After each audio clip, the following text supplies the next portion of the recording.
The decree that sealed Alara's fate was not read with the thunder of war drums or the solemn toll of a bell, but with the dry rustle of parchment in a sterile, sunlit room. It was a punishment couched in the language of diplomacy, a sacrifice veiled as an alliance. She was to be the bride of the vampire king, a tribute to the silent, shadowed kingdom that bordered their own, a kingdom that demanded a royal daughter every century to keep the peace. The choice of which daughter, however, was a matter of considerable political calculation. Her sisters, with their slender waists and sharp, marketable beauty, were assets to be bartered for advantageous marriages with living, breathing princes. Alara, with her generous curves, her quiet nature, and a face deemed pleasant but not striking, was an inconvenience. A surplus. And so, she was the one chosen for the monster in the mountain. Her father, a king whose love was as thin as his lips, had not looked at her when he announced it. He had studied the intricate weave of the tapestry behind his throne, a woven history of battles and victories in which she had no part. "It is a great honor," he had said, the words hollow in the cavernous hall. "You will secure our prosperity for 100 years." The honor felt like a shroud. For 6 days, she had been prepared, not as a bride, but as an offering. Bathed in scented oils that did nothing to soothe the tremor in her hands, dressed in silks and velvets that felt like armor and condemnation all at once. The wedding gown was a masterpiece of cruelty, a shimmering cage of ivory and gold thread that was heavier than any chain. It was cut to her exact measurements, a fact that felt like the most intimate of insults. They had seen her, measured her, and found her wanting, yet still they had crafted this perfect, beautiful lie to wrap her in before sending her away. The journey north was a slow, cold funeral procession. The carriage wheels ground against the gravel of the mountain pass, each turn a final tick of a clock counting down her life. The guards who escorted her spoke in hushed, pitying tones when they thought she couldn't hear. They spoke of the vampire king as a ghost, a creature of legend who had not been seen in the sunlit world for generations. They said his castle was carved from the heart of the mountain, a place of perpetual twilight where nothing grew. They said he was silent, cursed, and that his thirst was insatiable. Alara stared out the window, her breath fogging the glass. The lush greens of her homeland bled away into the stark greys and deep purples of the borderlands. The trees grew thin and skeletal, their branches clawing at a sky the color of a bruise. A fine, persistent mist clung to everything, muffling sound and stealing warmth. She pressed a hand to her stomach, the corset stays digging into her ribs. She was not afraid of dying. In some ways, death felt like a simple, clean end to a life of quiet humiliations. She was afraid of the pain, of the terror, of the final, lonely moments in the dark. She was afraid of being consumed by a monster and forgotten by the world that had so easily discarded her. The carriage shuddered to a halt before a gate that seemed not to be built, but to have grown from the mountain itself. It was forged of a black, veinous metal that swallowed the light, wrought into the shape of thorny, leafless vines. There was no one there to greet them. Her escort, their duty done, did not linger. They unloaded her single trunk with hurried, clumsy movements, their eyes darting nervously toward the towering spires of the castle that pierced the low-hanging clouds. Then, with a final, pitying glance, they turned their horses and fled, the sound of their retreat swallowed by the oppressive silence. The great gate swung inward without a sound, a silent, inexorable invitation. Alara took a breath, the air thin and cold, tasting of stone and old snow. She gathered the heavy skirts of her gown, the silk whispering over the damp flagstones, and walked alone into the courtyard. The silence was the first thing she noticed. It was not merely an absence of noise, but a presence. It was vast, ancient, and heavy, pressing in on her from all sides. The courtyard was a marvel of stark, geometric beauty, paved in obsidian that reflected the bruised sky like a dark mirror. Towering walls of grey stone climbed into the mist, their surfaces unnervingly smooth, punctuated by tall, slender windows like vacant eyes. There were no birds, no insects, no wind sighing through the crenellations. There was only the sound of her own breathing, loud and ragged in the stillness, and the frantic, panicked drumming of her own heart. The main doors of the keep stood open, a moor of deeper darkness.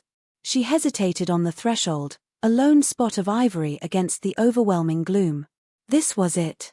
The end of her path.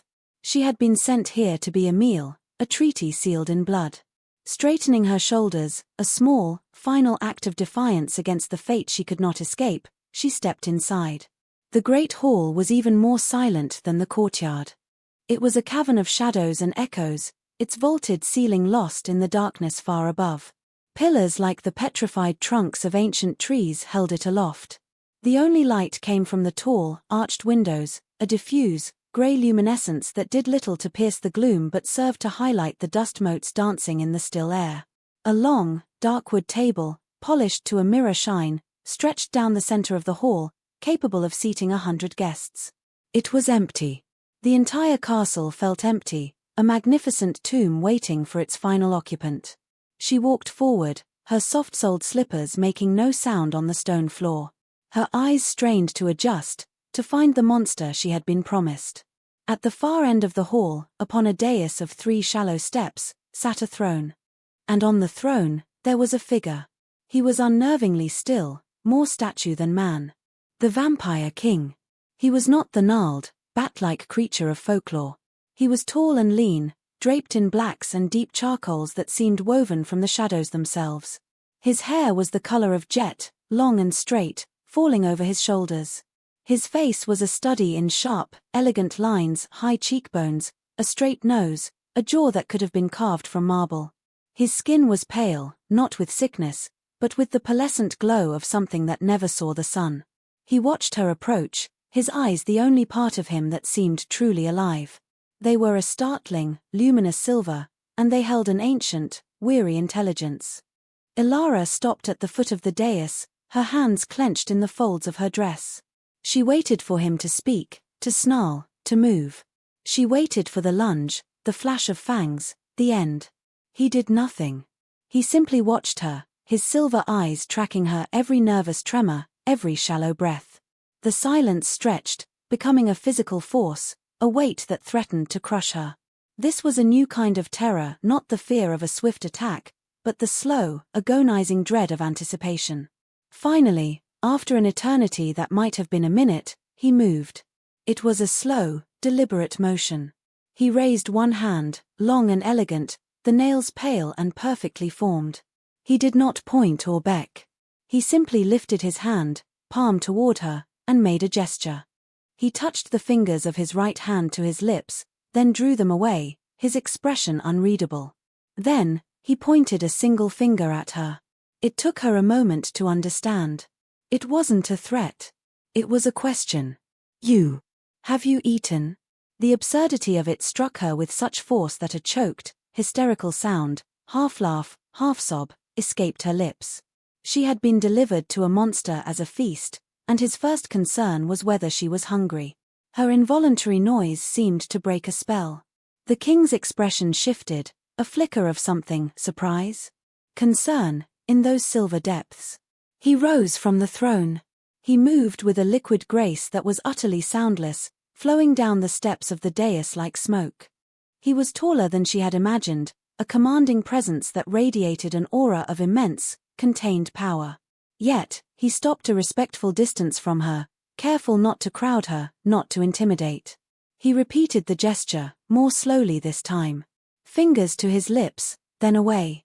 A questioning look. Ilara found her voice, though it was a reedy whisper. I know. Not since morning. He tilted his head, his gaze intense, as if he were listening to the meaning behind the words rather than the sounds themselves. Then he made another series of signs. He gestured to her, then to the long, empty table, and then brought his hands together as if holding a bowl. He looked at her, one eyebrow slightly raised. An invitation. She stared, bewildered. This was not the script she had prepared for. There was no script for a solicitous monster. Her fear, which had been a sharp, cold spike in her chest, was beginning to curdle into a profound and unsettling confusion. She gave a tiny, hesitant nod. A flicker of something that might have been satisfaction crossed his features. He turned and gestured for her to follow, leading her not toward some dark dungeon or sacrificial chamber, but toward a smaller, more intimate archway off the main hall. As she followed his silent, gliding form, she felt the world tilt on its axis.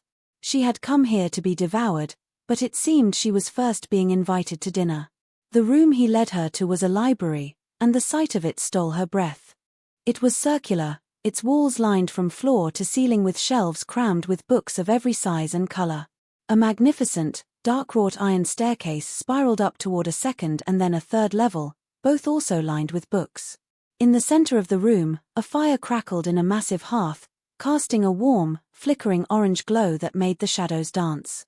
The air smelled of old paper, leather, and beeswax, a scent that was so deeply comforting, so achingly familiar, that it brought tears to her eyes. It was the scent of her childhood solace, of the hours she had spent hiding from her family's disappointment in her father's own, much smaller, library. 2 high-backed chairs were placed before the fire, and a small table sat between them. He gestured for her to take one of the chairs. Hesitantly, she sank into the plush velvet, the heavy wedding gown pooling around her. The warmth from the fire began to seep into her chilled bones, a welcome and deeply disorienting comfort. The king did not sit. He moved to a heavy oak sideboard against one curved wall and opened it. From within, he produced a silver tray laden with food. There was a loaf of dark, fragrant bread, a wheel of pale cheese, a cluster of deep red grapes that seemed to drink the firelight, and a steaming tureen of what smelled like a rich vegetable stew. He also brought out a silver goblet and a carafe of what looked like water. He placed the tray on the table between them, then took the other seat, his movements economical and precise. He looked at her, then gestured to the food. An offering.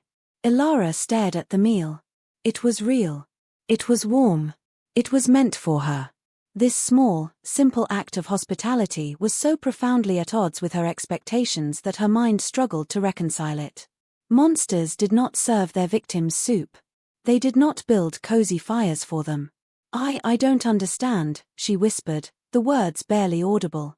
His silver eyes met hers. He held her gaze for a long moment, and in their depths, she saw not hunger or malice, but a vast, crushing loneliness.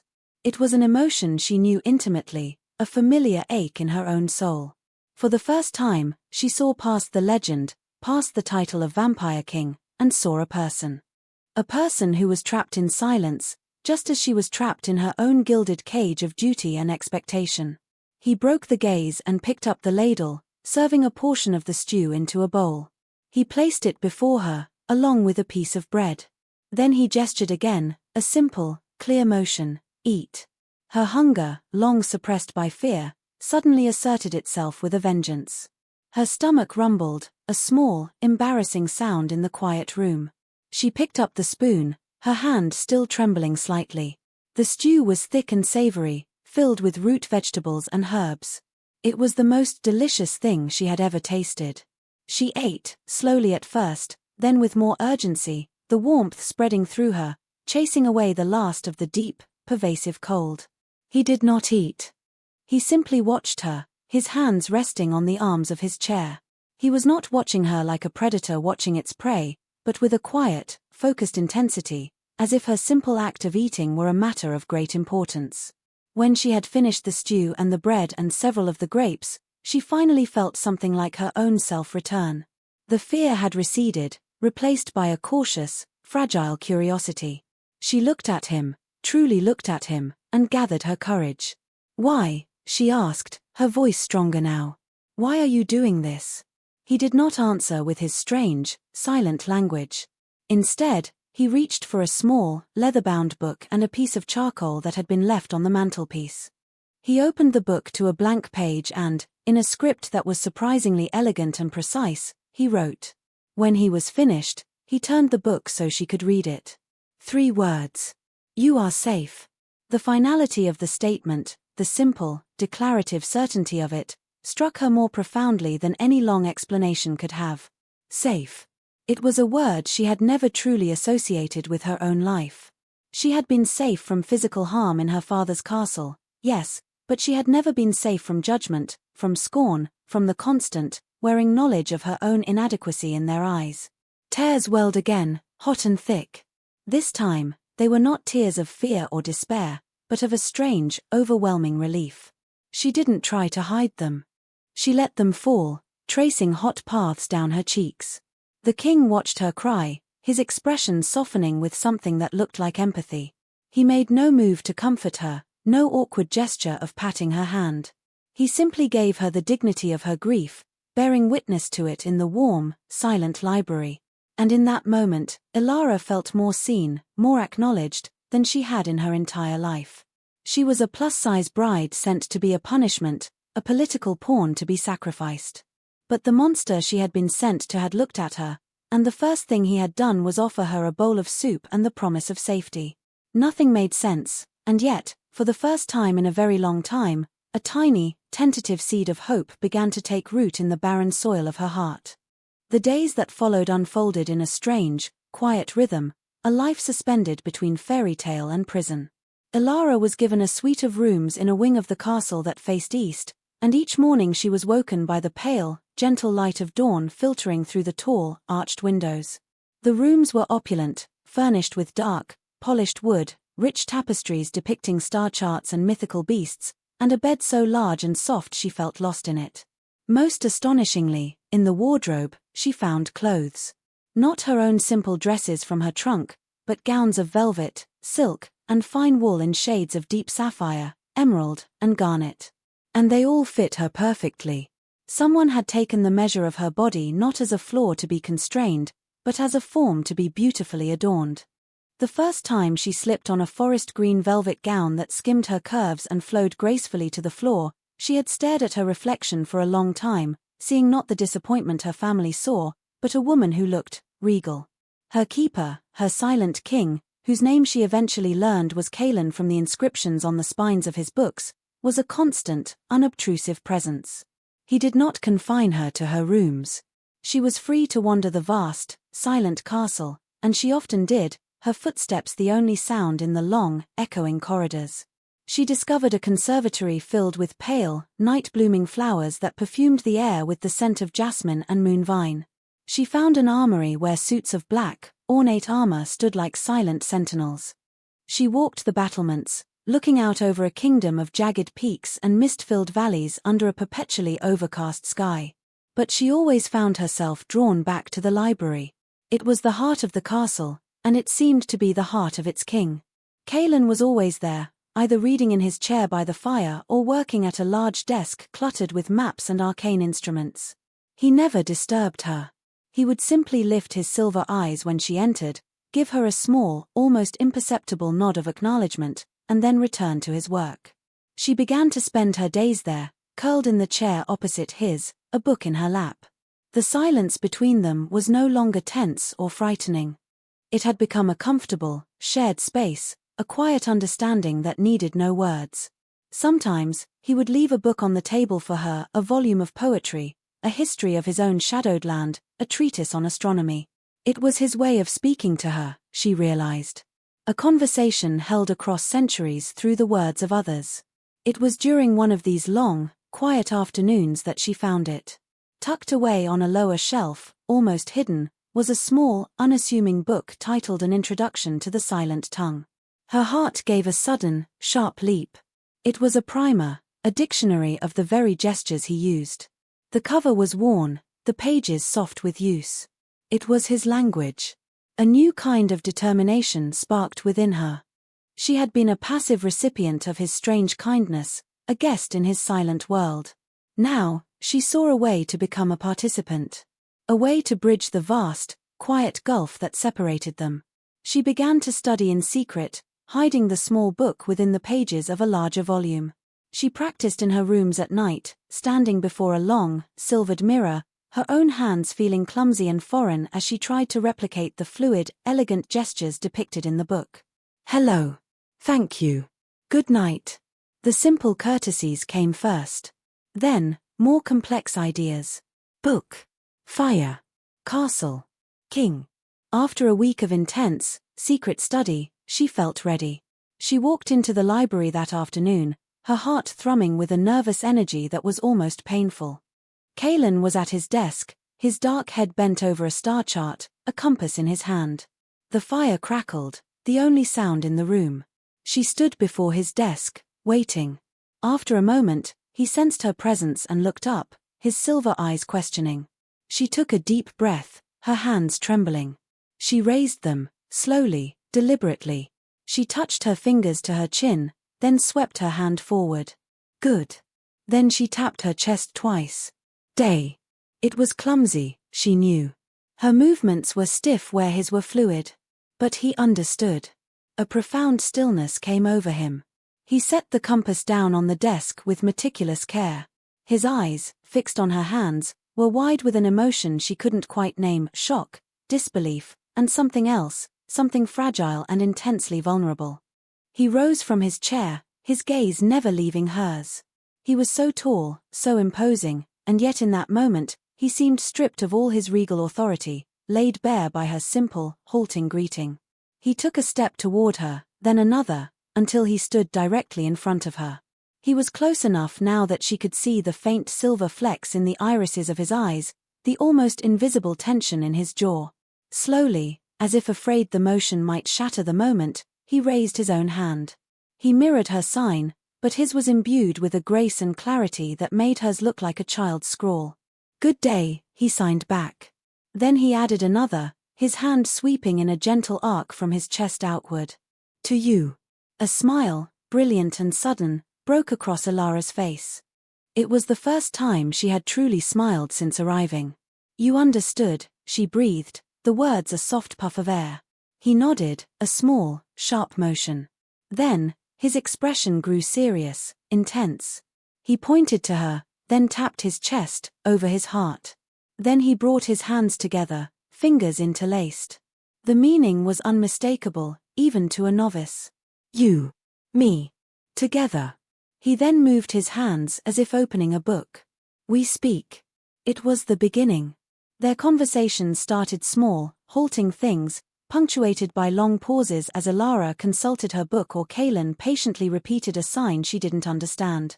She learned that his silence was a curse, one laid upon him centuries ago by a rival who had sought his throne. He could not utter a single word, for the curse would twist it into a lie or a cruelty, turning his own court against him. He had chosen silence over corruption, ruling his kingdom with gestures and written decrees, a lonely king locked inside his own mind. She told him of her own life, of the quiet pain of being overlooked, of being valued only for what political alliances she could secure. As she signed, she found a fluency that her spoken words had never possessed. Here, in the quiet language of hands, she could articulate the shape of her loneliness, the weight of her family's disappointment, without the fear of judgment. He was an incredibly patient listener, his silver eyes watching her hands, his expression reflecting a deep and resonant empathy. He knew what it was to be trapped. One evening, as a storm raged outside, rattling the windows of the library, she was telling him about her love for baking, a small, secret passion she had indulged in late at night in the castle kitchens back home. She described the feel of the dough beneath her hands, the scent of yeast and cinnamon, the simple joy of creating something warm and nourishing. As she finished, he looked at her for a long moment, the firelight dancing in his eyes. Then he signed, his movements swift and decisive. Show me. The castle kitchens were a vast, cavernous space of stone and copper, unused for centuries. But they were clean, and the hearths were ready to be lit. Kaelin had servants, silent, wraith-like figures who moved through the castle's hidden ways, and at his silent command, they brought flour, yeast, butter, sugar, spices, everything she could possibly need. For the first time in her life, Alara was not hiding. She was not stealing moments of joy in the dead of night. With the vampire king as her sole, attentive audience, she tied on an apron and set to work. She lost herself in the familiar, comforting ritual, her hands moving with an innate confidence she rarely felt. She needed the dough, the rhythmic push and pull a meditation. Kaelin watched from a stool in the corner, his stillness a counterpoint to her activity. He wasn't just observing, he was paying attention. He watched the way she dusted the flour, the concentration in her brow, the small smile that played on her lips. Hours later, the scent of warm bread and cinnamon rolls filled the ancient kitchen, a homey, living scent that had not graced those stones in ages. She pulled the first tray from the oven, her face flushed with heat and pride. She glazed one of the warm rolls and held it out to him. He approached her slowly, his gaze fixed on the offering. He took it from her, his cool fingers brushing against hers. The touch was electric, a jolt of impossible warmth that had nothing to do with the oven. He looked from the roll, to her, and back again. Then, he did something that shattered her completely. He lifted the roll to his lips and took a small, hesitant bite. Vampires did not eat mortal food. It was said to be tasteless to them, like ash in their mouths. But he ate it. He chewed slowly, deliberately, and then he closed his eyes. A look of profound, quiet pleasure crossed his face. He was tasting it not with his tongue, but with his heart. He was tasting her joy, her passion, her care. When he opened his eyes, they were shining with an emotion so raw, so tender, that it made her own heart ache. He set the half-eaten roll down carefully, as if it were a precious jewel. He raised his hands and signed, his movements imbued with a deep, reverent slowness. "You," he signed, his finger indicating her, "are magic." And in the warm, fragrant kitchen, deep in the heart of the monster's castle, Ilara finally understood. She hadn't been sent here to be a punishment or a sacrifice. She had been sent here to be found. The fragile peace of their shared silence was not destined to last. Kaelin's court, which had remained a shadowy, unseen entity during Ilara's first weeks at the castle, was not comprised solely of a silent, lonely king. It was a nest of ancient, powerful beings, creatures of ambition and subtle cruelties, who had grown restless under a muted ruler. They had tolerated the arrival of the mortal bride as another of their king's eccentricities, a plaything to alleviate his centuries-long ennui. But as weeks turned into a month, and then 2, and the mortal showed no signs of being drained, discarded, or driven mad, whispers began to slither through the cold, stone corridors. Ilara first became aware of them as presences in the shadows. A flicker of movement at the end of a hall, a pair of eyes, burning like embers, watching her from a darkened alcove. They were testing her, observing her, their curiosity mingling with a palpable disdain. They were beautiful and terrifying, clad in silks and velvets that were as dark as their hearts, their faces masks of aristocratic boredom that did little to hide the predatory hunger beneath. Kaelin had shielded her from them, keeping her within the sanctuary of the library and her own wing. But the king could not hide forever, and neither could his guest. The court demanded an audience. The first official presentation was in the great hall, the same cavernous room where she had first met Kaelin. This time, however, it was not empty. Dozens of vampires lined the walls, their stillness absolute, their collective gaze a physical weight. The air was thick with the scent of cold stone, dust, and something else, a faint, cloying perfume that smelled of withered roses and dried blood. Ilara stood beside Kaelin's throne, her hand resting lightly on the carved armrest, a position that was both supportive and proprietary. She wore a gown of deep crimson, a bold statement of life and warmth in the Hall of the Dead. Her heart hammered against her ribs, but her chin was high. The lessons of Kaelin's silent dignity had not been lost on her. The challenge came from a vampire named Lord Valerus. He was second only to Kaelin in age and power, a creature of exquisite, cruel beauty with hair the color of spun silver and eyes like chips of obsidian. He stepped forward, his movements a theatrical, flowing glide. "My king," Valerus said, his voice a silken, mocking purr that echoed in the vast hall. He bowed, but it was an insult, a gesture devoid of all respect. His eyes were fixed on Ilara. "We have been patient. We have allowed you your diversion. But the matter of the succession remains. The kingdom requires a queen of our blood, one who can secure your lineage, not a plump mortal pet destined for the grave." The insult was a physical blow. Ilara flinched, the familiar shame a hot flush on her cheeks. But before the hurt could take root, she felt Kaelin's hand cover hers on the armrest. His grip was firm, cool, and steadying. It was a silent, unshakable declaration: "You are not alone." Kaelin rose from his throne. He did not look at Valerus. He looked out over his court, his silver eyes sweeping across their faces, commanding their attention without a single sound. He raised his hands.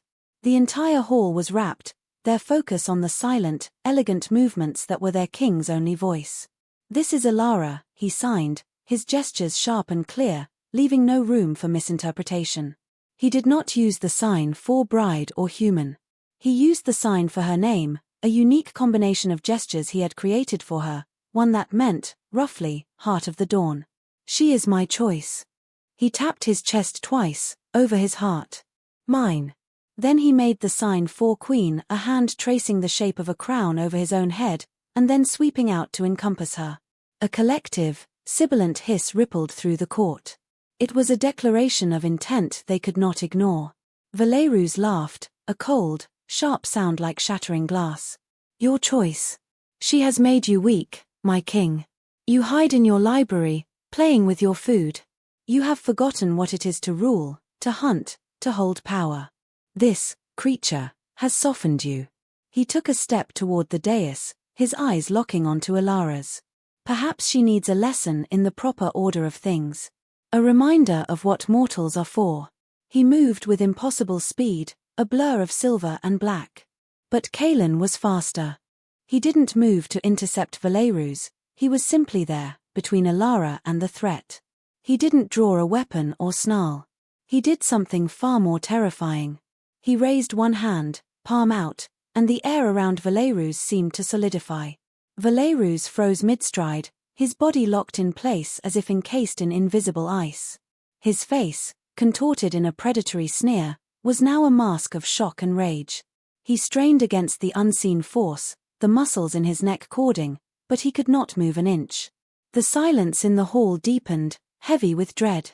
Kaelin's power was not in noise or violence, but in absolute, implacable control.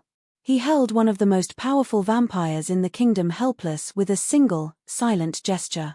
Kaelin held him there for 3 long, agonizing heartbeats. He let the entire court see Valerus's impotence, his humiliation. Then, Kaelin's gaze hardened, and with a small, sharp flick of his wrist, he threw Valerus backward. The older vampire flew through the air as if struck by a battering ram, slamming into the far wall with a sickening crack of stone and bone. He slumped to the floor, gasping, his beautiful face marred by a trickle of dark, sluggish blood. Kaelin turned his back on the fallen lord, a gesture of ultimate dismissal. He faced his court once more, his expression severe. He raised his hands, and his signs were a clear, cold promise. She is under my protection, he signed, his movements leaving no doubt. Any who harm her, any who insult her, will answer to me. There will be no second warning. He then turned to Alara, his expression softening instantly. The terrifying, ancient king vanished, replaced by the Kaelin she knew. He took her hand, his touch gentle. Are you well? He signed, his eyes searching hers for any sign of fear. She squeezed his hand, her own strength returning in a rush. I am, she whispered, and for the first time, she truly believed it. She was not a pet. She was not a diversion. She was his queen.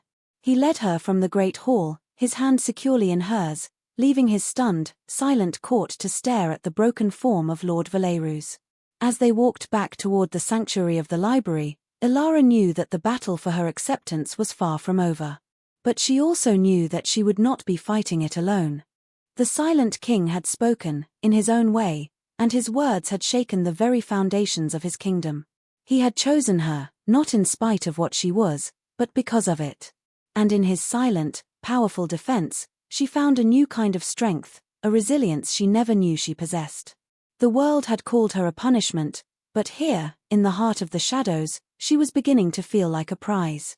The confrontation with Valerus, as terrifying as it had been, became a crucible that forged a new intimacy between them. The unspoken thing that had hovered in the air, the question of her role, her future, had been answered. Kaelin had declared her his queen, not with a whisper but with a display of absolute power. The castle no longer felt like a gilded cage, but a fortress, and he was not her keeper, but her champion. Their shared world, once confined mostly to the library, began to expand. He took her to the highest tower of the castle, the Royal Observatory. It was a circular room with a domed ceiling made of what looked like a single, massive piece of polished crystal. Through it, the perpetually overcast sky of his domain was visible, but as twilight deepened, the clouds would part, revealing a star-dusted heavens of breathtaking clarity. Kaelin showed her constellations she had never seen, nebulae that bloomed like ghost flowers in the endless dark. He would point, and then with his hands, he would tell her their ancient names and the stories behind them, myths of vampire gods and tragic heroes. One night, under the silver glow of a full moon that made the mountain peaks shine like polished bone, they stood on the observatory balcony, a cold, clean wind whipping her hair around her face. She shivered, not entirely from the cold. Kaelin noticed immediately. He stepped behind her, and for a moment, she thought he would offer her his cloak. Instead, he wrapped his arms around her, pulling her back against his chest. His body was cool, but it was solid and real, a shield against the wind and the vast, empty night. Ilara's breath caught in her throat. It was the first time he had held her. She leaned back into the embrace, her head resting against his shoulder, her hands coming up to cover his where they were clasped over her stomach. They stood like that for a long time, watching the silent wheel of the stars, two lonely souls finding warmth in a cold world. He began to show her the workings of his kingdom. In a chamber behind the throne room, there was a massive table carved with a topographical map of the entire valley. With small, carved figures, he would show her the patrols of his guards, the locations of the mountain passes, the domains of the lesser vampire lords who owed him fealty. He would ask for her opinion with a questioning look, a raised eyebrow. What would you do? At first, she was hesitant, intimidated by the scale of it all. What did she know of strategy or governance? But he was patient. He listened, or rather, watched her fumbling suggestions, signed with her still unsteady hands. He saw the logic in her insights, a perspective born of empathy rather than aggression.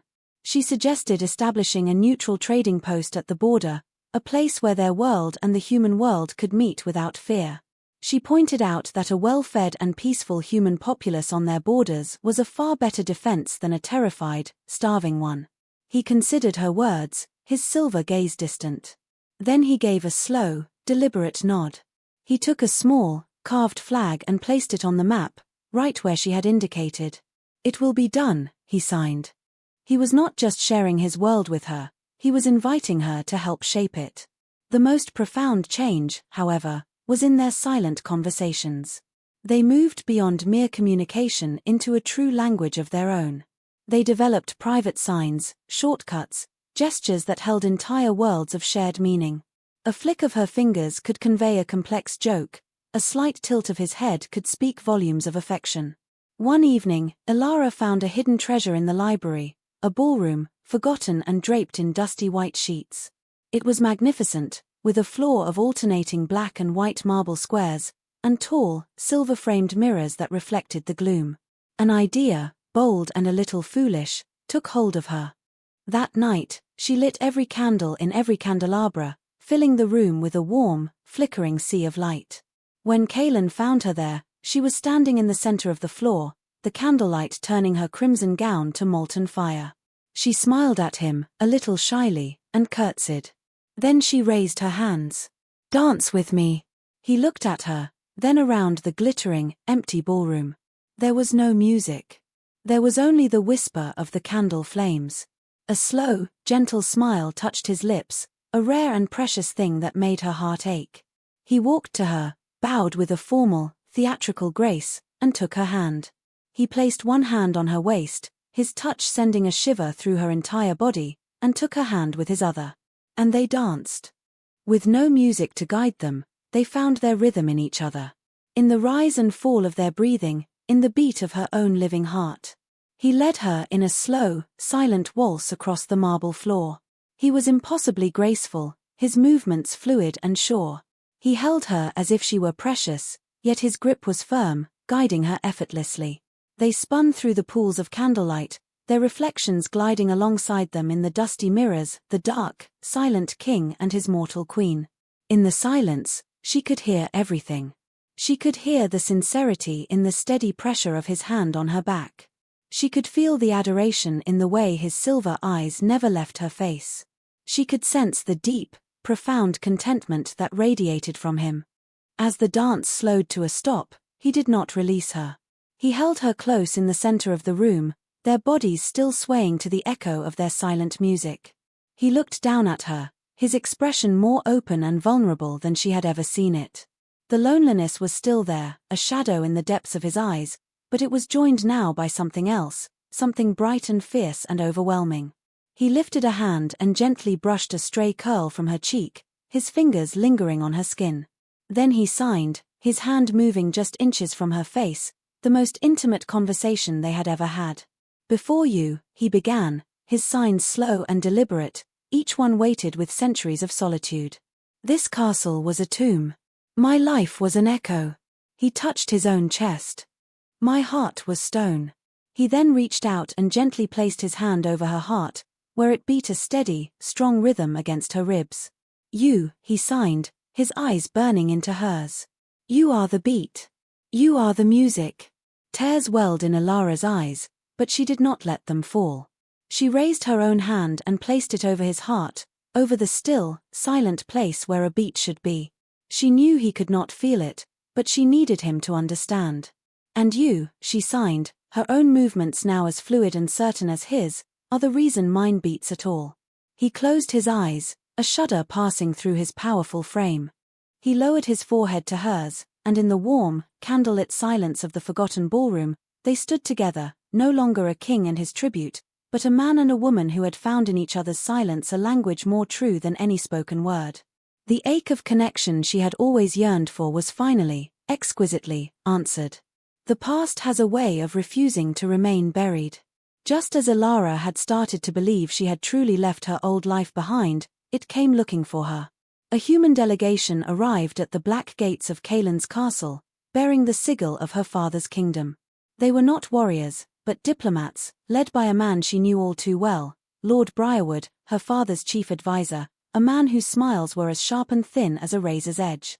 They were granted an audience in the Great Hall, the same hall where Valerus had made his challenge. This time, Alara sat not beside the throne, but upon a smaller, yet equally ornate, throne of her own that Kaelin had commissioned for her. It had been placed at his side, a clear and public statement of her position. She wore a gown the color of twilight, and Kaelin's signet ring, a heavy piece of silver and obsidian, was on her finger. Lord Briarwood's eyes, practiced in assessing power, widened almost imperceptibly as he took in the scene. He had expected to find a cowed, terrified victim, perhaps even a ghost of the woman they'd sent away. He had not expected to find a queen. "Your Majesty," he began, bowing low to Kaelin, but his eyes kept flicking to Alara. "Anne. Princess Alara. It is a relief to see you looking so." Well, the word hung in the air, laden with his surprise and suspicion. Alara did not speak. She looked to Kaelin, who gave her a subtle nod. "Listen. We come with a proposal from your father, the king," Briarwood continued, his tone unctuous. "He is gladdened to hear that the alliance between our kingdoms is so strong. So strong, in fact, that he hopes to deepen it. There have been border disputes. Raiders from the eastern plains. He proposes a joint military action. Our soldiers, guided by your unique knowledge of the terrain." He was speaking to Kaelin, but his meaning was clear. He wanted Kaelin's power, his vampire warriors, to fight human battles. Kaelin remained impassive, his hands resting on the arms of his throne. He let the silence stretch, forcing the human envoy to squirm in the heavy quiet. Briarwood cleared his throat, his composure fraying. "Princess Alara, surely you can see the wisdom in this. It is for the protection of your former home. Your family." The word family was a poisoned dart. Family. The people who had weighed her, measured her, and discarded her like a faulty piece of merchandise. The father who couldn't look her in the eye. The sisters whose laughter had always held a cruel edge. She felt a surge of cold, clear anger. She had spent her life trying to earn their approval, to make herself smaller, quieter, less of a burden. "No more." She leaned forward slightly in her throne. "Lord Briarwood," she said, her voice calm and steady, resonating with an authority she had never possessed before. "You speak of my home. I am home." Briarwood's smile tightened.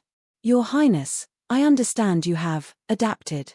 But your duty, your blood, lies with the kingdom of Eridor." "My duty," Alara said, her gaze unwavering, "is to my king.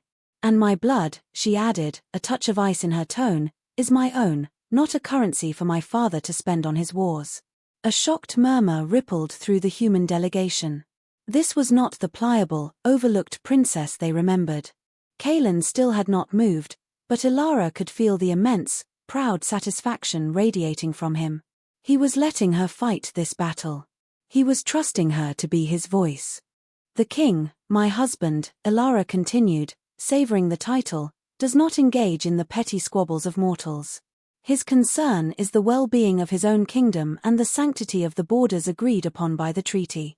The treaty your king signed when he sent me here, she let that hang in the air, a reminder of the true nature of their transaction. We will, of course, defend our borders from any incursions. But we will not be your sword arm. Briarwood's face had paled. He had come expecting to manipulate a frightened girl and found a formidable queen. He had miscalculated badly. He bowed again, stiffly this time. I will relay your message to the king. As the delegation was escorted from the hall, their mission a complete failure, Ilara felt a profound sense of release. The final chain that had bound her to her past, the lingering sense of obligation and filial duty, had shattered. She had spoken her truth, defended her new home, and stood as an equal beside the man who had taught her her own worth. When they were alone, Kaelan rose and came to her. He knelt before her throne, a gesture of such profound respect and adoration that it brought tears to her eyes. He took her hand and pressed his lips to her knuckles, his cool lips a comforting weight on her skin. He looked up at her, his silver eyes shining with pride. He did not need to sign. His gaze said everything. My queen. She slid from her throne to kneel before him, so they were face to face. She framed his face with her hands. Our kingdom, she signed.